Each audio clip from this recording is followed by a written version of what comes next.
आने वाली 14 सितंबर 2024 को राष्ट्रीय लोक अदालत का आयोजन किया जा रहा है, जो कि नालसा जो नेशनल लीगल सर्विस अथॉरिटीज है, तो हमारे मुख्यतः सिविल नेचर के केसेस होते हैं, फैमिली डिस्प्यूट्स होते हैं, चेक बाउंस के होते हैं, MSCT जो क्लेम्स के होते हैं, उन केसेस का निपटारा किया जाता है, जो कि कंपाउंडेबल ऑफेंसेस होते हैं। और इसमें बेसिकली नॉन कंपाउंडेबल केसेस को नहीं लिया जाता है, डाइवोर्स केसेस को नहीं लिया जाता है। इसका मुख्य उद्देश्य यही है कि लोगों का ज़्यादा से ज़्यादा समय बचाया जा सके, आपसी भाईचारा बनाया रहे और पैसे की बचत हो। और ये है कि हम लोगों से ये आह्वान करते हैं जिनके लिटिगेशंस हैं कि आप ज़्यादा से ज़्यादा संख्या में आएँ और अपने केसेस को निपटाएं। इससे पहले जब लोक अदालत लगाई गई थी तो इसमें किस तरीके से केस आए थे और कितने केस आए?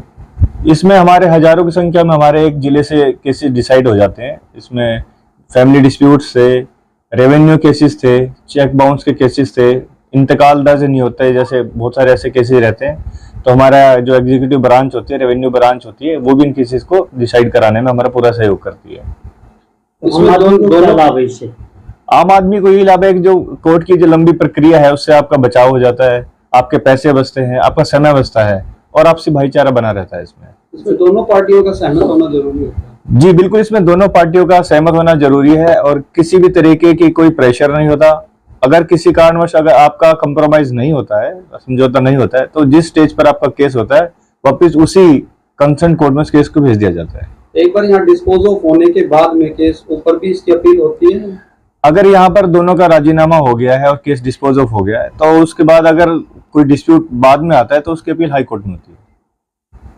जी, जैसे आपने भी बताया कि कोर्ट की एक जटिल और लंबी प्रक्रिया होती है, तो लोक अदालत जो है फायदेमंद साबित होती है।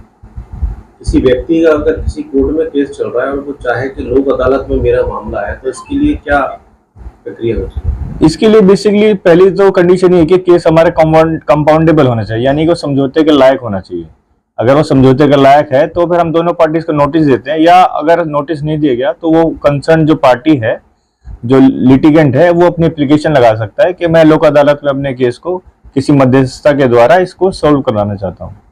पार्टी अपने एडवोकेट्स के थ्रू यहाँ पे लोक अदालत में आना बाध्य है या फिर पर्सनली भी आ सकते हैं अपने केस को लेकर? जी बिल्कुल भी, इसमें हमारे एडवोकेट का आने की इसमें कोई बाध्यता नहीं है। इसमें पार्टी चाहे स्वयं आ सकती है और अपनी बातें रख सकती है। तो ये सर पार्टी को कैसे पता चलेगी ये केस है कंप्रोमाइज? ये पार्टी हर एक केस के में हम कुछ केसेस सिलेक्ट करते हैं कि ये केस हमारे डिस्पोज ऑफ होने वाले हैं, इसमें कंप्रोमाइज हो सकता है। उस केसेस में हम पार्टी को नोटिस करते हैं। और उसके अलावा अगर फिर भी किसी पार्टी को लगता है कि हमारा केस लोक अदालत में जाना चाहिए, तो उसके बाद वो कंसर्न कोर्ट में अपनी एप्लीकेशन लगा सकती है।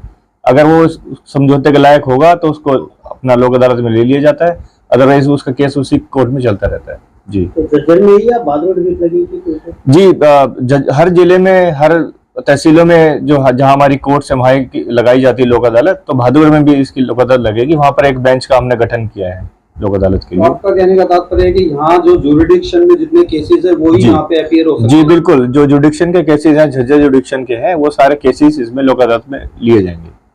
14 तारीख को जो लोक अदालत लग रही है उसमें कितने केस रखे जाएंगे?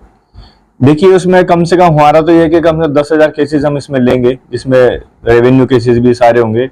लेकिन उस वक्त जब लोक अदालत का दिन होता है इसकी संख्या बढ़ भी जाती है, तो हमें उम्मीद है कि हम ज्यादा से ज्यादा इसमें डिस्पोज ऑफ करेंगे। 10,000 तो कंफर्म है केसेस। एक ही दिन में होगा? ये उसी दिन होगा केसेस, और उससे ज्यादा भी लिए जा सकते हैं। केसेस आने की समय सीमा है कोई?